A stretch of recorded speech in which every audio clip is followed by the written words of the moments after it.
Marta Delgado Peralta, subsecretaria para Asuntos Multilaterales y Derechos Humanos de la Secretaría de Relaciones Exteriores. Madre de Gala. Principalmente. Esposa. ¿Qué te dice esto de las mujeres? Bueno, primeramente que es una realización increíble, ¿no? El tener familia, el tener una hija en particular como la mía, que me ha representado un enorme orgullo y un esfuerzo también. Y pues también a las mujeres como tú y como yo, ¿no? Trabajadoras que hemos tenido toda nuestra trayectoria, pues responsabilidades importantes y que esto no es incompatible, ¿no? Con poder generar una relación, un vínculo y una educación a tus hijos, a nuestras hijas, que nos haga pues, tener este rol tan relevante en la vida que es ser madres.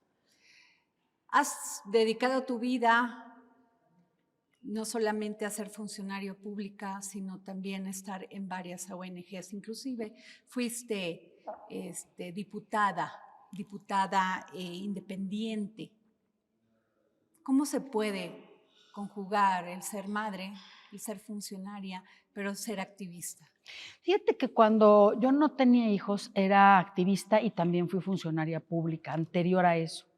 Y después, cuando ya tuve mi bebita, la sociedad civil siempre fue muy compatible con pues, la posibilidad de poder yo estar con ella, y hasta que tuvo 3 años fue cuando entré de diputada independiente en la Asamblea Legislativa de la Ciudad de México. Y al principio me costó mucho trabajo, porque pues tenía una gran responsabilidad con mi familia, pero al mismo tiempo también estaba incursionando en un rol político como legisladora, que aunque la verdad es que tú manejas tus tiempos más o menos holgadamente en las legislaturas siendo diputados, pues yo tenía un compromiso muy grande, porque era la única diputada independiente. Entonces sí me absorbió, me llegó a absorber muchísimo el trabajo legislativo y me costó un poco de trabajo el poder dar al tiempo a cada cosa y poder organizar una vida balanceada en el sentido familiar y profesional. ¿Por qué participar en la política, Marta Delgado?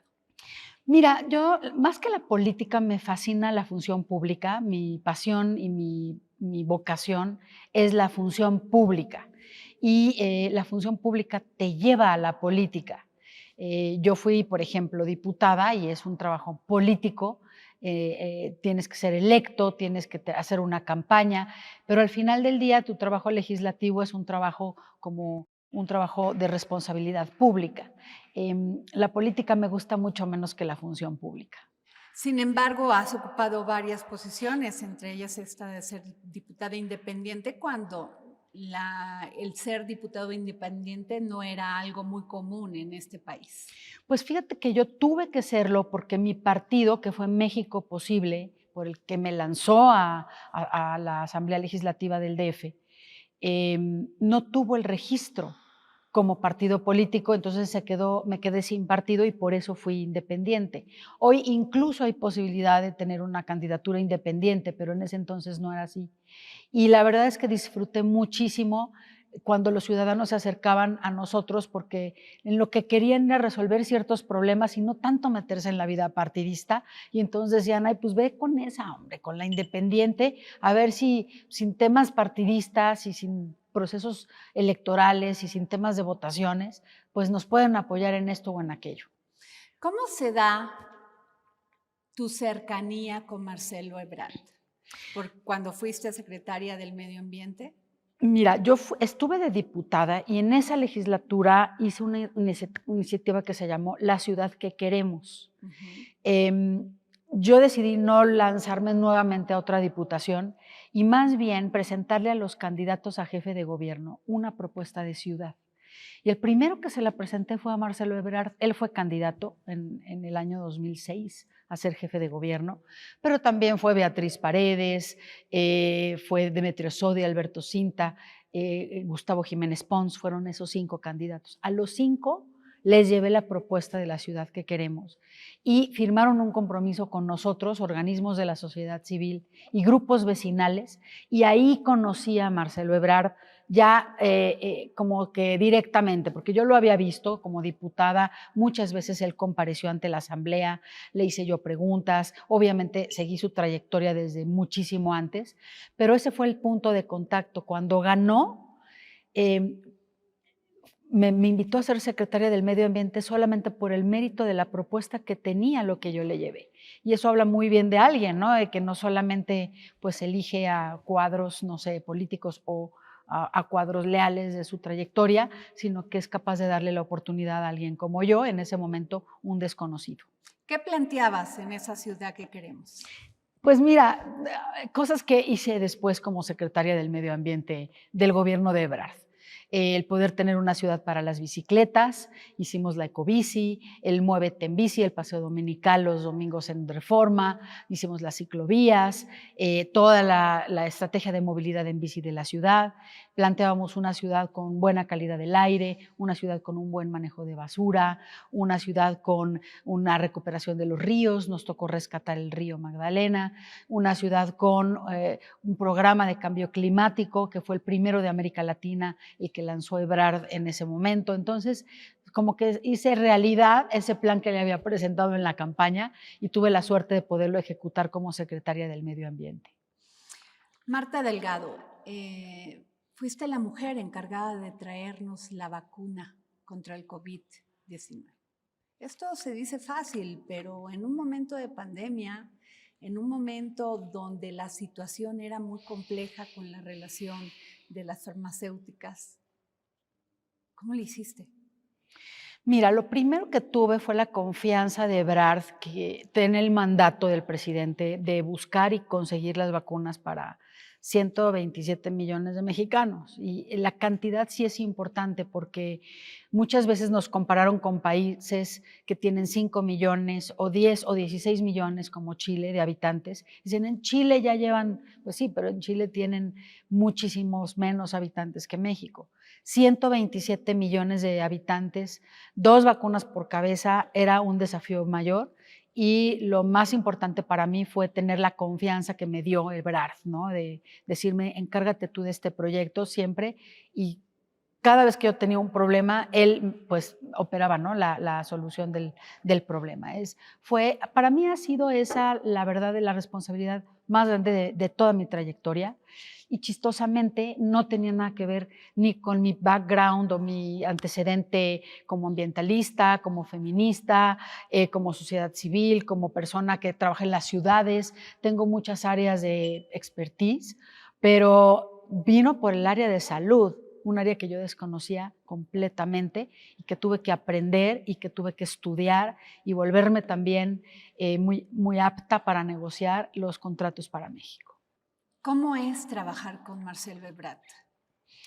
Mira, he tenido una evolución en este trabajo con él. Al principio yo me sentía eufórica de que pensara en mí, en una titularidad de una secretaría. Esto fue en el año 2006, o sea, ya hace pues más de 16 años más o menos. En el trabajo durante el gobierno de la ciudad era sumamente responsable, muy entusiasta con las propuestas que yo le llevé. Es uno de esos jefes que te dice que sí a todas las ideas buenas, si te ve viabilidad para hacerlas.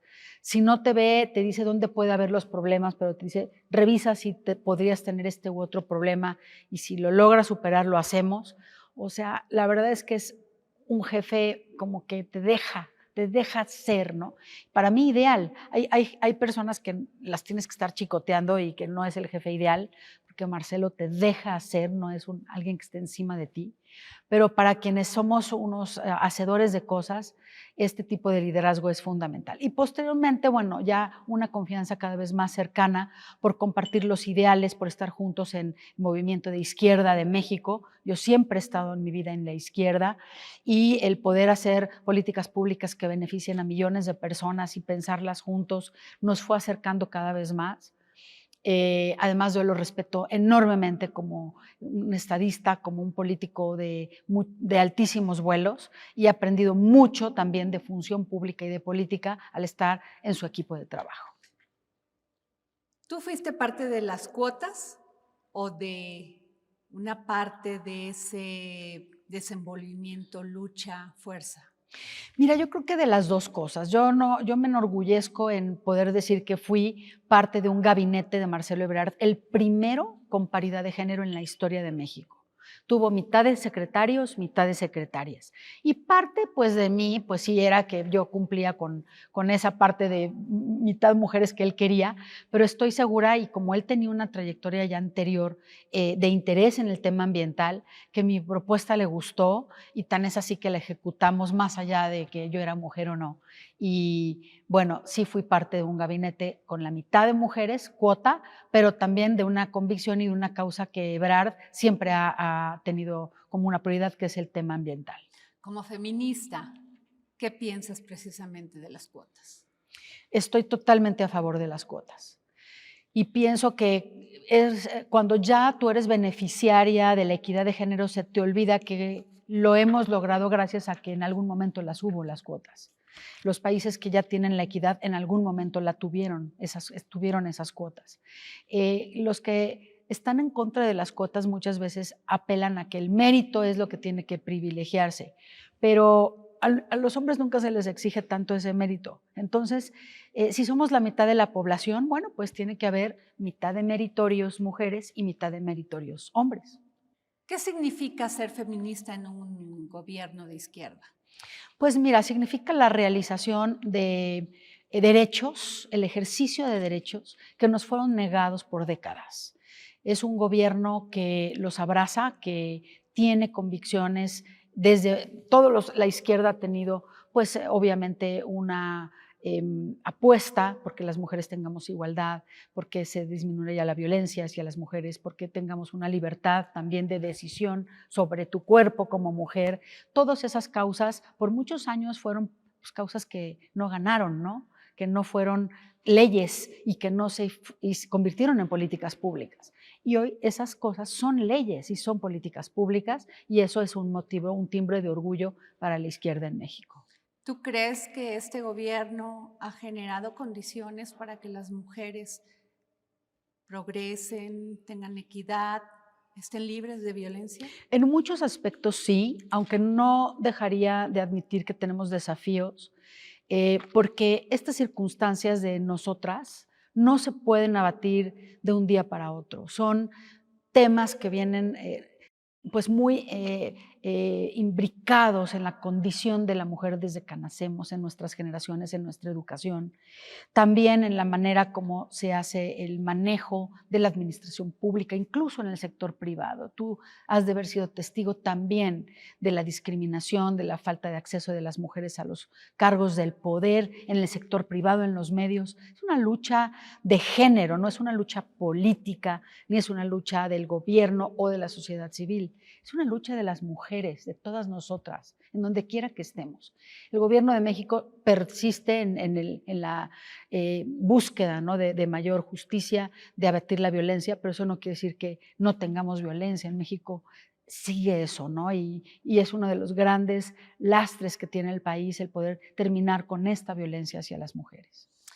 Marta, como subsecretaria para Asuntos Multilaterales y Derechos Humanos, te hemos visto viajar mucho. Has estado atenta, no solamente en este momento vamos a hablar de la Expo Dubai, pero te hemos visto viajar mucho. ¿Qué significa ser subsecretaria en un país que se ve que ha desdeñado las relaciones exteriores? Mira, Adriana, yo te diría lo siguiente. Primero, es difícil afirmar que México ha desdeñado las relaciones exteriores cuando uno de sus principales cuadros es el canciller de México, Marcelo Ebrard, del gobierno de México. Y cuando yo te puedo dar varias métricas. Por ejemplo, México pertenece al Consejo de Seguridad en la ONU. Solamente hemos pertenecido 3 veces en la historia. Hoy México pertenece a los 4 organismos más importantes de las Naciones Unidas: el Consejo de Seguridad, el ECOSOC, el Consejo de Derechos Humanos y el Consejo de la UNESCO. Estamos ahí por primera vez en la historia en los 4 al mismo tiempo. México en los últimos 3 años ha tenido 65 candidaturas para cargos internacionales. Histórico, nunca habíamos tenido tantas. Y mucho menos habíamos ganado 64 como lo hemos ganado hasta el momento. Es decir, que nos hemos aplicado para estar en el exterior. Esto no quiere decir que a lo mejor porque el presidente dice que la mejor política exterior es la interior, no tengamos una política exterior pues agresiva y con un posicionamiento importante. Yo creo que tiene razón.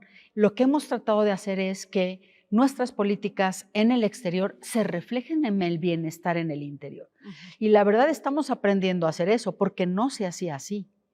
Era todo afuera, afuera, afuera, y para aquí adentro, como cuál era el beneficio de estar perteneciendo a estos organismos. Lo que sí te voy a aceptar también es que la presencia de funcionarios federales en el exterior del gobierno de López Obrador es menor, porque el presidente ha instruido que todo el mundo se concentre en sus carteras. Y por esas razones que a nosotros, como funcionarios de Relaciones Exteriores, nos ha tocado estar representando el país en todos los foros y viajar tanto y estar casi pues un de aquí y otro día fuera del país en todo momento, ¿no? Pero lo atendemos con mucha responsabilidad. ¿Cuántas mujeres tenemos como embajadoras, Marta Delgado? Ahorita ¿Ha tenemos, crecido? mira, tenemos 30%. La meta es tener el 50%. Pero el número de embajadoras depende de su carrera, porque es una carrera escalafonaria. Entonces, tú no puedes tener embajadoras, la mitad, si no tienes las ministras que van a ascender a embajadoras. Entonces, Ebrard, por ejemplo, ahorita está el llamado a la nueva generación del servicio exterior y se está aceptando mitad de mujeres y mitad hombres. Un cambio. Es un cambio para empezar a darle, obviamente, la misma cantidad de puestos y de ascensos a las mujeres que a los hombres. ¿Qué tan complejo es seguir una carrera diplomática, Marta Delgado? Pues mira, para los miembros del servicio exterior que he tenido la oportunidad de conocer, lo veo muy complicado. Es una carrera de resistencia, porque no es que tú llegues y estudies y a los 10 años ya eres embajador. Hay gente que se tarda 20, 30 años y no son embajadores.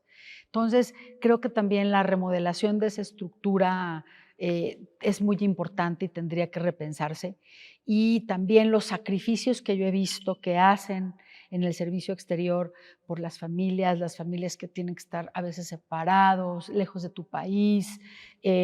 Yo, por ejemplo, tengo un grupo de embajadoras, embajadores y personal de servicio exterior que tienen hijos con discapacidades. El desafío de tener hijos con discapacidades fuera del país cuando no tienen la atención o los medicamentos o los seguros. O sea, realmente sí el servicio exterior de México hace un sacrificio, un esfuerzo, tenemos que apoyarlo, el presidente lo ha hecho, y también tenemos que reformarlo, porque también se dan, bueno, pues que también sus puestos son permanentes, o sea, ellos siguen, ¿no? Entonces esto, bueno, también les da cierta, pues no sé, a veces pues sí le fallan en ciertas cosas, ¿no? Pero bueno, todo es perfectible. Cuando se les dio la tarea, el presidente le dio la tarea a Marcelo Ebrard de todo el tema de conseguir la vacuna, hubo mucha extrañeza porque pues, es el secretario de Relaciones Exteriores. Y sin embargo le dieron la tarea de conseguir unas vacunas que le competía a la Secretaría de Salud. ¿Para ustedes fue un reto? Mira, fue un reto muy grande, principalmente porque nunca lo habíamos hecho, pero tampoco salud. O sea, la Secretaría está acostumbradísima a comprar vacunas y de todo, pero no en una situación de pandemia y de crisis, no en una situación en donde el producto no existe, porque empezamos a negociar las vacunas cuando no existían vacunas, eran proyectos, ensayos clínicos, fase 3, promesas de vacunas. Yo creo que esa fue la parte más difícil. Pero si te pones a pensar, esa no es una parte tan clínica. Esa es una parte importante de negociación, en donde además el peso del gobierno de México tuvo que ver y donde yo, la verdad, a la luz ya de los años, te puedo decir que fue un gran acierto del presidente López Obrador encargarle eso a Relaciones Exteriores. Bien lo dices tú, no existía una vacuna como vacuna, había ensayos clínicos. ¿Cómo es que deciden que sean las que nos suministraron? Es muy interesante porque el Ebrard nos dijo, miren, vayan y busquen ahorita a los países que tengan los ensayos clínicos en fase 3. En 2 y en 1, no. Primero, vamos a ver los que van a terminar primero. Es como una carrera, ¿no? Los que van a llegar primero a la meta, todos los punteros. Entonces, vayan y busquen a los países. Los países nos dijeron, sí, efectivamente, aquí en Inglaterra, aquí en Estados Unidos, aquí en China, aquí en Rusia, tenemos estas vacunas, ya están en ensayos clínicos 3. Y entonces nos pusimos a estudiar cada una y a negociar, bueno, si tu vacuna resulta aprobada, ¿qué puedes ofrecerle a México? Y empezamos a firmar acuerdos de confidencialidad en términos clínicos de cómo iban a ir sus ensayos y después compromisos, letras de compromiso de compra en caso de que tu vacuna sea eficaz, sea segura. México podría adquirir esto. ¿Cuándo nos lo entregarías? ¿En dónde nos lo entregarías? ¿Cuánto costaría? ¿Cuáles son las condiciones? Todo eso nos tocó. Al final del día es una negociación entre diplomática y económica, más que una negociación, no sé, lo clínico siempre lo vio salud. Al final salud fue el que le palomeó e incluso el que firmó todos los contratos que Relaciones Exteriores negociamos. ¿Sentías presión política? Era un momento difícil. En realidad política no. Fíjate que es muy interesante lo que preguntas, Adriana, porque en todos estos temas siempre hay una presión política. Y aquí lo que teníamos era una presión, esa era la vida o muerte. Entonces, era la presión de saber que teníamos que salvarnos, o sea, y todo el mundo queríamos hacer eso, además, ¿no? Entonces, también México en muchos momentos vio por la equidad de todos, no solamente por nuestro país, hicimos donaciones, no acaparamos el mercado, compramos en el COVAX, que es un mecanismo pues más democrático, o sea, también a nivel diplomático y a nivel de solidaridad internacional, México también hizo una apuesta porque estos mecanismos funcionasen, ¿no? Se ha criticado lo del COVAX. ¿Tú qué piensas? Mira, yo pienso que hoy, después de los 2 años que está, pues podría ser perfectible, pero fue un mecanismo que se generó de cero, toda una institución multilateral para que el acceso a las vacunas fuera equitativo y justo para, sobre todo, los países pobres. Entonces, hay personas que piensan que el COVAX es un fondo que compra vacunas, pero no, no es eso. El COVAX apostó por desarrollo clínico, apostó por darle vacunas a los países pobres, por conseguir precio y conseguir donaciones. Entonces, no es tanto que haya fracasado el mecanismo, aunque desde mi punto de vista, si podrían haber negociado un poco mejor para tener mejores resultados, pero lo tendrían que haber hecho sobre la marcha. Okay. Realmente su misión era enorme, era monumental. ¿Sientes que ha sido valorado este gran esfuerzo que realizó la Secretaría de Relaciones Exteriores? Fíjate que yo creo que sí. A lo mejor no en los medios, no sé, eso los medios de comunicación, ustedes saben más que yo, ¿no? Pero yo en donde sea que nos paramos, nos lo agradecen, nos lo dicen, oigan, ustedes de verdad hicieron un trabajo extraordinario, muchas gracias. Y ya sea en México, en el exterior o como privada, yo hoy en la mañana estuve en un mostrador en un lugar, me dijeron, usted trajo las vacunas, ¿verdad? Sí, muchas gracias, me dijo una señorita, ¿no? Entonces eso es pues más que nada un reconocimiento de los ciudadanos y es más que suficiente para nosotros. ¿Sientes que cuando hay este reconocimiento así, cumples el papel de funcionaria pública? Por supuesto que sí, incluso cuando no lo hay, porque la función pública, incluso la política, son tareas son tareas poco reconocidas. Es mucho más fácil que te acusen o que seas señalado por equivocarte y rápido, e inclusive en falso, a que alguien reconozca un logro, ¿no?, que tiene un funcionario público. Entonces, realmente el reconocimiento no puede ser nuestro moneda de pago. O sea, nosotros realmente no trabajamos así. Uno ve cuando lo que hiciste funcionó y esa satisfacción es lo que necesita uno para seguir adelante. Marta Delgado, cuando era impensable que pudiéramos participar en la Expo Dubai 2021, tú te aferraste a ello. ¿Lograste hacer un equipo de la nada? ¿Hacer un pabellón de la nada? y creíste en esta posición de México y que tuviéramos presencia en Dubái? ¿Cómo fue esto? Pues mira, Adriana, estábamos en medio de la pandemia y la verdad, y nosotros en medio de esto que tú me preguntas de las vacunas, y México pues tenía que decidir si íbamos a estar presentes o no en la Expo Mundial de las Culturas. Se hace cada 5 años y participamos desde 1853 como país en esta Expo. Entonces, a mí me parecía un poco difícil que justamente cuando nos tocó a nosotros, porque antes las expos le tocaban a ProMéxico, pero ProMéxico es una oficina, una agencia que se extinguió y nos pasaron a Relaciones Exteriores las atribuciones. Entonces, justo cuando nos las pasan, México no va a la Expo Mundial de las Culturas, sentía yo muchísimos nervios, o sea, decía, ¿cómo no? Pero al mismo tiempo el otro lado era, bueno, pero estamos en pandemia, hay una gran austeridad, los fondos son muy difíciles, ¿y qué vamos a hacer? O sea, ¿cómo nos vamos a poner tan lejos en Arabia? Entonces, la verdad es que era una decisión difícil, no fue fácil tomarla, pero sí decidimos que teníamos que estar. Y bueno, desde ese momento empezamos realmente a crear un modelo nuevo de participación de México en las expos. Originalmente México gastaba entre 60 y 80 millones de dólares en un stand, en un pabellón, y nosotros ni de lejos íbamos a poder tener esa cantidad, ni nada, porque el gobierno federal no tenía recursos para eso. Entonces hicimos pues todo lo que estuvo a nuestro alcance por tener un pabellón digno en donde se mostró la cultura de México. Dijimos, bueno, nosotros tenemos un patrimonio histórico que por sí mismo tiene la presencia, no necesitamos construir nada realmente, ¿no? Y lo pusimos dentro de un edificio que rentamos dentro de la exposición y que forramos con un diseño de Betsabe Romero, la artista visual, y 200 artesanas de Tzatlán, Jalisco, que tejieron todo el edificio por fuera, muy impactante.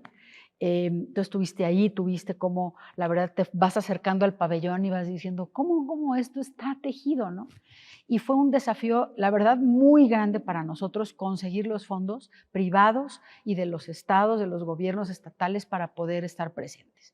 Sufrimos mucho, pero estuvimos y hasta un premio nos sacamos como por el diseño interior del pabellón.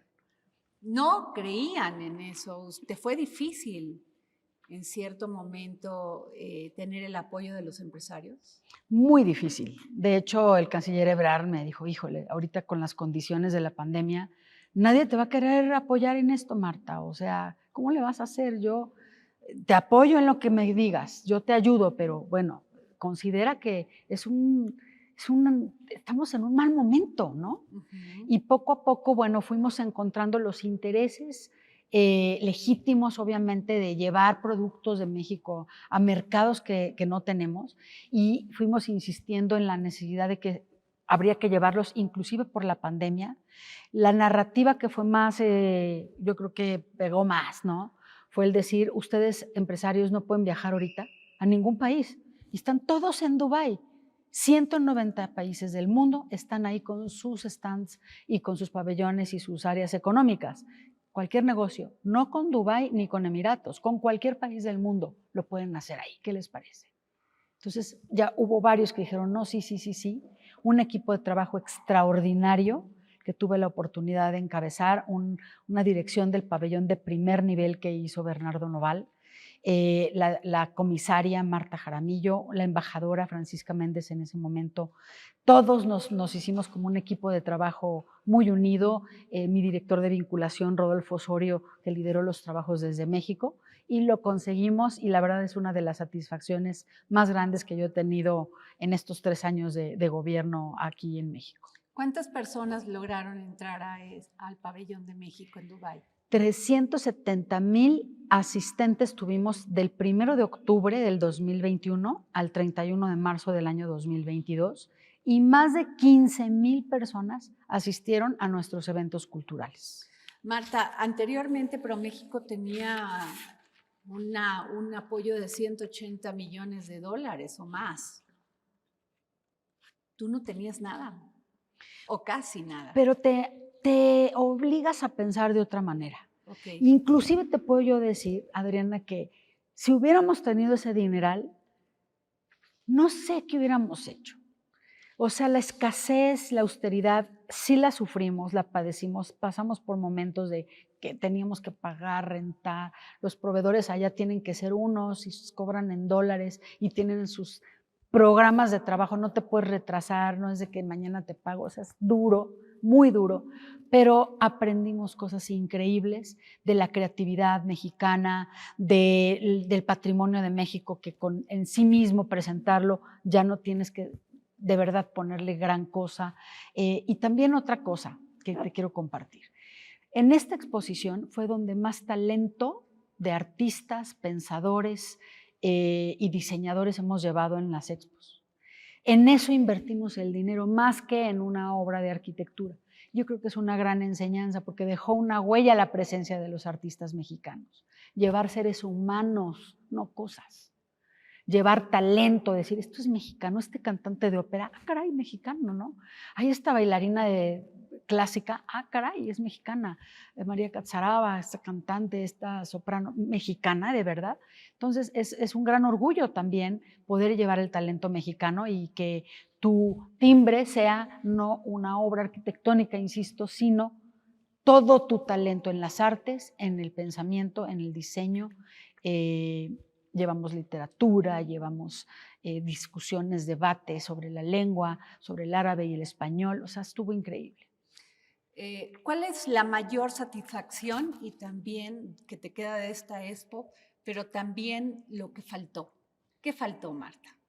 Mira, de que haya faltado, híjole, a mí, mira, mi sueño dorado era que fueran los voladores de Papantla. Okay. Todo el tiempo, desde que la planeé, yo veía en la Plaza Al Wasl, que es la principal de Dubái, de la Expo, a los voladores, ¿no? Y yo pensé es que podían tener un show diario y sería tendidísimo.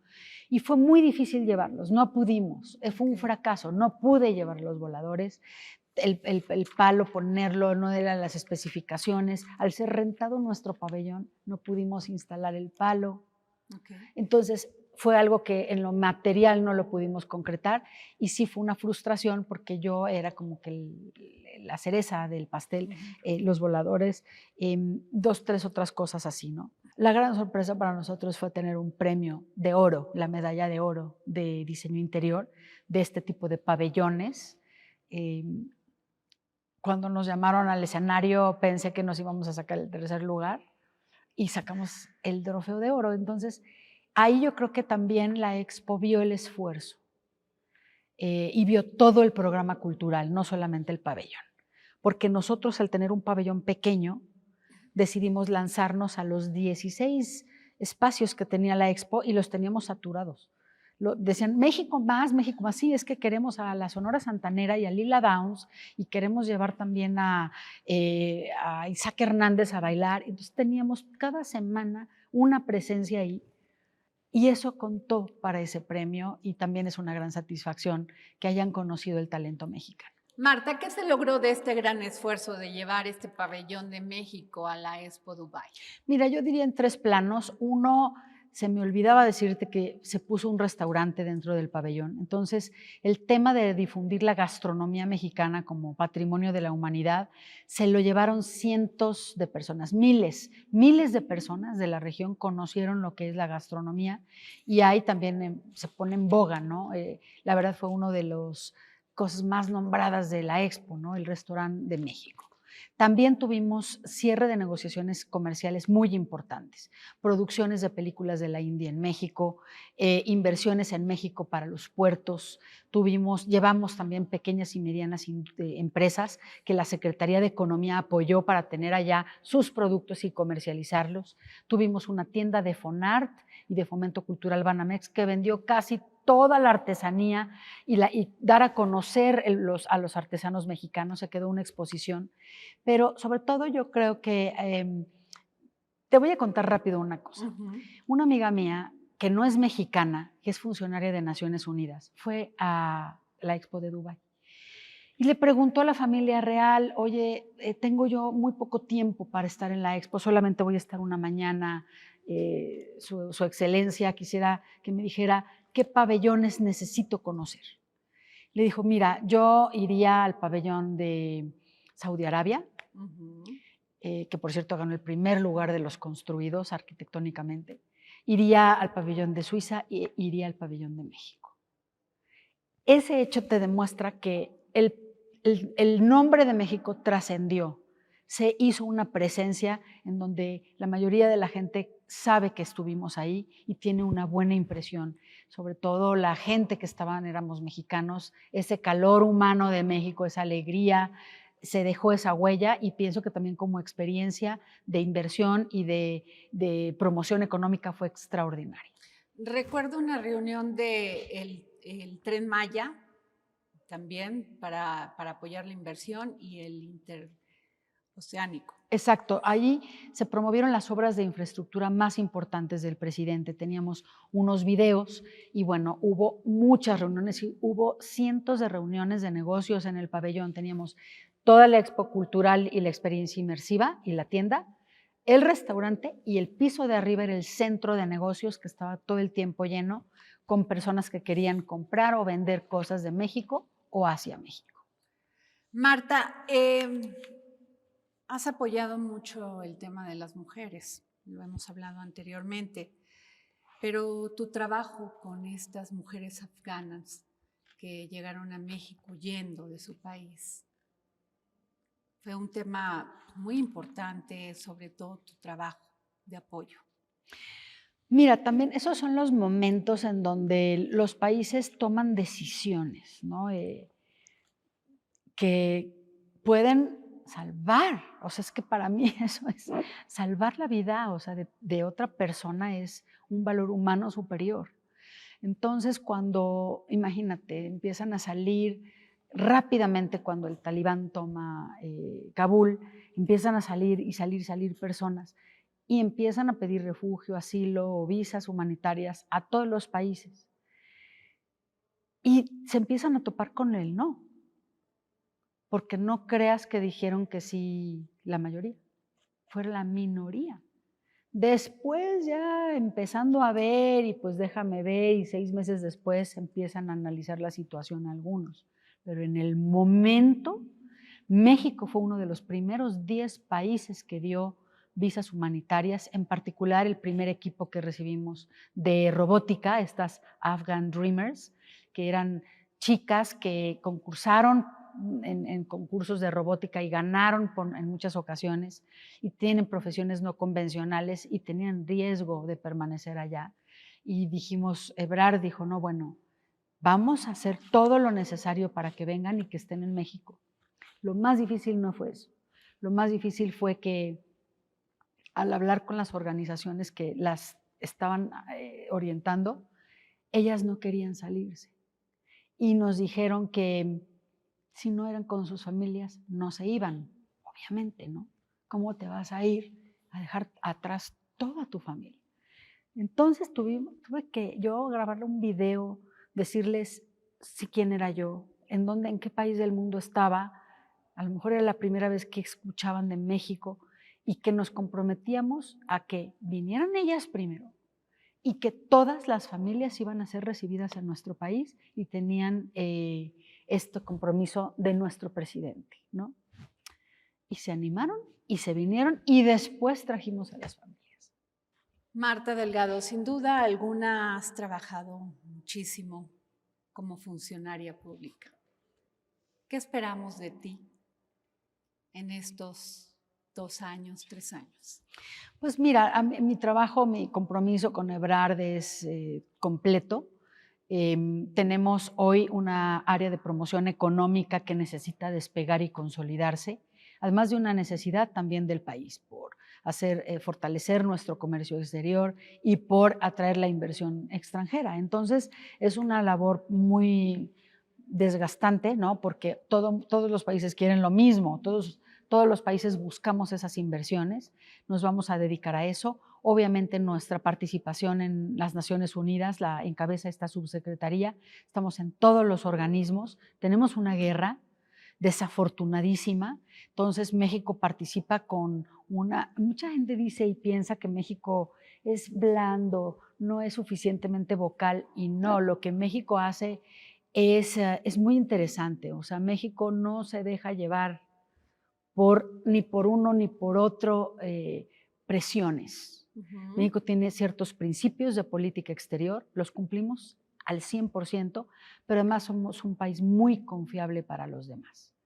En el momento dado habrá que pues, ver, por ejemplo, México es el país que hoy está proponiendo el día de hoy que el derecho de veto en el Consejo de Seguridad sea explicado por los países. Porque gracias a ese derecho de veto hoy Rusia no puede no se pueden conseguir consensos en el Consejo de Seguridad.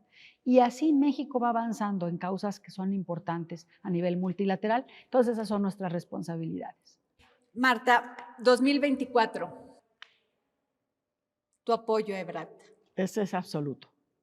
A donde él esté, estaré apoyándolo yo. Y nada me gustaría más que ver a mi país gobernado por un personaje como Marcelo Ebrard. No solamente por su trayectoria, sino por su visión, la visión de México que tiene, el compromiso y por supuesto por ser un hombre de izquierda que lo que más perseguirá es el bienestar de la mayoría de la gente. La política a veces es ingrata, Marta. Pues sí, pero nos metemos todos a ella a sabiendas de que la política es ingrata. Tú yo creo que me lo preguntas porque, bueno, quizás hay cosas que tú no puedes controlar o no se te agradecen, ¿no? Pero yo te diría algo, por lo menos mi secreto para estar en política es entender y saber que mañana puedo ya no estar y no pasa nada. ¿Te has desilusionado alguna vez de la política? Sí, sí me he desilusionado.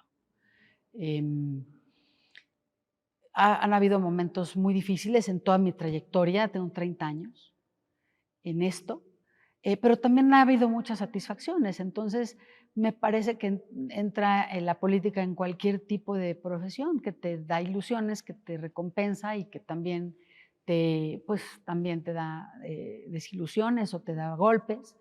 El chiste para mí es no aferrarse a un resultado en particular, trabajar por el país, comprometerte, ser honesto, porque yo creo que eso necesita el país. Mira, Adriana, si algo me llena de orgullo de este gobierno y de esta cuarta transformación es precisamente que los ciudadanos la votamos para combatir la corrupción y por el lastre que significa para el país las décadas de corrupción que tuvimos. Eso, el combate a la impunidad, son dos aspectos de enorme cambio que la verdad es que tenemos que continuar y pues en los que yo, la verdad es que nunca en mi vida pensé que se pudiera combatir tan frontalmente. Nunca me esperé que en mi vida, de no sé cuántos años viva, pero yo tengo 53 años cumplo, yo iba a ver un país en donde pues no se luchara por el combate a la corrupción como ahora. Eso me enorgullece, me hace formar parte de, porque viví muchísimos años entre mucha política pues de otro tipo, ¿no? Muy deshonesta y un país que hasta decían que era corrupto por naturaleza. Y yo no lo acepto eso no debe ser. Al mismo tiempo de eso te digo que cualquiera que estemos en cargo público sabemos que en cualquier momento se acaba, en cualquier momento. Y siempre tienes que actuar así, ¿no? Pensando que esto mañana puede ya no estar. Marta, tú eres una mujer muy sensible. Cantas, lees poesía. ¿Cómo se compagina y ser madre con la política, con la función pública, aun cuando sean diferentes? Pues mira, mi hija, sobre todo ahora que ya es pues una jovencita, la involucro. Eso era más difícil cuando era niña, me costaba más trabajo, ¿no? Hoy ella viene conmigo, va, sube. Muchas veces ella me toma las fotos que subo a las redes sociales, o sea, ella está súper metida y informadísima. Entonces ya es un poco también más fácil para mí tener esa compañía y que ella esté más involucrada.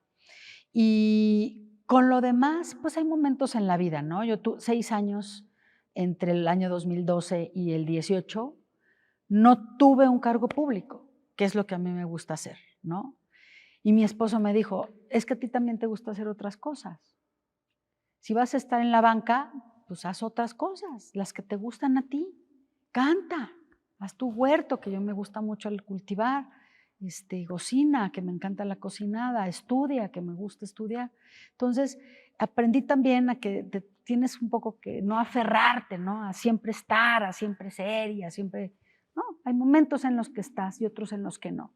La ventaja que yo tengo es que cuando no estoy, tengo muchas otras cosas que hacer. ¿Qué significa la amistad para Marta Delgado? Pues es un valor supremo. Para mí, la verdad es que es una de las cosas más importantes en la vida. Y puedo hacer muchísimas cosas por mis amigos. No tengo demasiados, pero los que lo son, pues te pueden hablar de que tengo un aprecio enorme por la amistad. Tener un amigo leal, fiel, un confidente, es un tesoro en la vida. Es una cosa valiosísima. La verdad es que eso sí lo cultivo, aunque sea política, porque la amistad nada más funciona cuando se riega, ¿eh? Y eso también es ¿Se cierto. puede tener amigos en la política? Sí, sí se puede, sí se puede. Si entiendes las reglas también, ¿no? No, yo creo que no se tienen que mezclar, pero en el camino los vas haciendo, o sea, es bien difícil. Yo no es que haya metido a mis amigos, nunca he metido un amigo a la política ni a trabajar conmigo, jamás. Pero en el camino, con gente que ha trabajado conmigo, te vas haciendo de la amistad, vas valorando a esa persona, la vas conociendo, te vas enamorando de esa persona, ¿no? Y vas estrechando tus relaciones. Entonces eso puede ocurrir dentro de tu trabajo o fuera de él, pero pues no es raro que ocurra también dentro. Yo conservo amigos de que fui diputada, de la Secretaría del Medio Ambiente, de cuando estuve en el INE, en la Semarnat. Conservo amigos de todos mis trabajos actualmente. Marta Delgado, ¿México se ha transformado? Yo te diría que se está transformando. Transformarse de una vez por todas, pues está muy difícil, ¿no? Se está transformando y lo más importante, México se está transformando por la voluntad de todos nosotros, no es de una sola persona. México se transformará más rápido mientras más personas querramos que se transforme. ¿Marcelo va a seguir esa ruta de la transformación?